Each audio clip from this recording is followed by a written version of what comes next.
Okay, we're going to take a look at finding domain and range.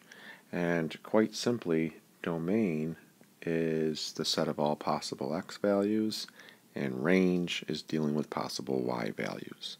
So you just have to know that x goes with domain and y goes with range. So here's a graph of our absolute value of x function. So on your paper, just do a quick sketch, that V graph that hits at the origin there. So if we're looking to first find the domain, ask yourself, what are the possible x values? Well, sometimes it's easier to ask yourself, well, is there anything x can't be? In other words, in this case, is there any type of number we can't take the absolute value of? And of course the answer is no. So our domain, we say, is all real numbers. So recall that to say all real numbers, you can write it like that.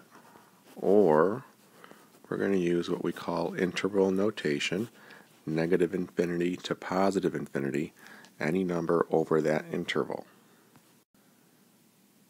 Okay, so the range. So now we're talking about possible y values. Well, if we look at our graph here, we can see that the smallest y value occurs right there at the origin at 0. So we want to include 0, so we're going to use a square bracket. And then we can see that our function goes up forever. So that means the y values go all the way to infinity. Okay? So the square bracket around the 0 means we are going to include that value. Okay, so just jot that down. The other way of writing this, and interval notation is the preferred way, but if you would rather use what we call set builder notation, since we're talking about range here, we want y values, so we could say that all y such that our y is greater than or equal to 0. Sometimes we write it like this, all y, instead of that forward slash you might see a colon, and then y values greater than or equal to 0. Alright, so you'll see me, and generally IB, prefer this notation of what we call interval notation. Okay, this other notation we call set builder notation. Alright, ultimately you could choose. Alright, so you just need to know at the end of the day how to find your domain and range. How you express it is up to you. Okay, in our next example here we have an exponential function graphed for us. And again, just do a quick sketch of it in your notebook. But we're looking to find our domain first, and we have y equals 3 to the x. So we know that with domain, we're talking about possible x values. Well, x is our power. Well, you can put any number in there for x, and you're going to get something out for y. So our domain is negative infinity to positive infinity, or in other words, all reals. You can look at your graph too. If you're talking about domain, we're talking about from left to right on our graph, or in other words, from west to east. You can see that the graph is smooth and continuous and takes on all values as you work from left to right. So that's our domain. Okay, our range, so possible y values. Well, looking at our graph, it appears that the smallest y value is 0, and then it goes up to infinity. Well, we actually cannot have a y value of 0 here. It is impossible to get a y value of 0 from this function of 3 to the x. So it looks like it's hitting the x-axis here, but in reality it's not. We really have what we call a horizontal asymptote, which is really a boundary line that it's approaching but never going to actually hit. So we have a boundary line, or a horizontal asymptote line, at y equals 0. So if it cannot take on the value of 0, we're going to want to use a rounded parenthesis. Okay, remember the square brackets are for including that value. A rounded parenthesis, that's when we do not want to include it. Okay? Okay, next one here.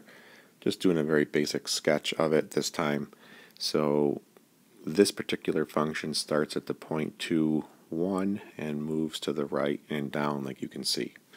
So our domain, our possible x values, well, you can see it takes on an x value of 2 and then gradually moves to the right for the rest of the time. So it can take on a value of 2 and then it goes all the way to infinity. So in the equation up here, notice that if you were to plug in 2, we can take the square root of 0.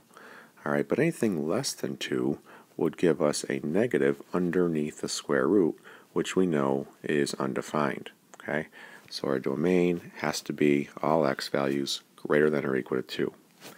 Our range, right, our possible y values, well, it looks like the highest y value here is 1, and then it goes down from there. When you're expressing either your domain or your range, you want to make sure you go from least to greatest. So negative infinity all the way up to and including 1. Okay, so don't write it as 1 comma negative infinity. Go from least to greatest. Okay, so just jot that down as a quick reminder. Okay, here's a special function where we see a line segment, but on one end here at the point negative 3, 1, you have an open circle, which means that it's not included. And then on the other end at 4, 6, you have a filled in or a closed circle, which means that point 4, 6 is on that segment. It is included. So our domain here, our possible x values, notice that it stretches from negative 3 to 4. Okay, those are the x values. But the negative 3, because of that open circle, is not included. All right. In other words, it's not really ever going to hit negative 3. Okay, it may hit negative 2.9999999, but it will never hit negative 3. Okay, so from negative 3 to 4, and we are going to include the 4 because it's filled in, that would be our domain. And likewise, our range as we go from least to greatest, okay, our possible y values, this is going to be from 1 to 6. We're not including the 1, but we are including the 6.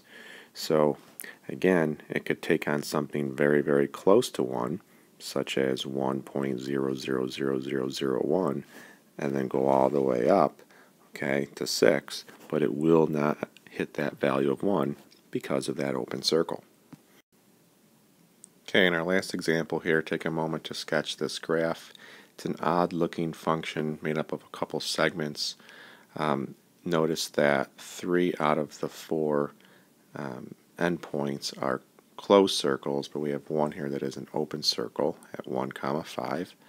Make sure you write down the coordinates of each endpoint. So our domain, if we look at the first piece on the left here, we can see that it's stretching from negative 7 to negative 2, and because of the closed circles, it takes on those values.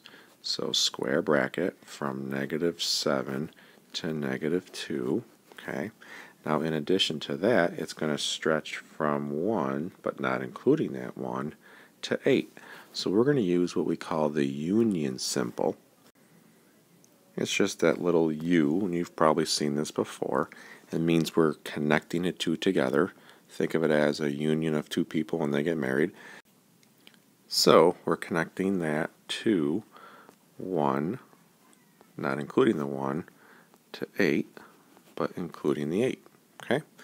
Our range, so our possible y values. So now we're focused on these y values. Well, what is the smallest y value it takes on? Well, it looks like the lowest point as we work from south to north, or from the bottom to the top. It looks like the smallest value it takes on is 1. Okay? From there, it's going to go up. If we travel all the way up here, it goes all the way up to 6.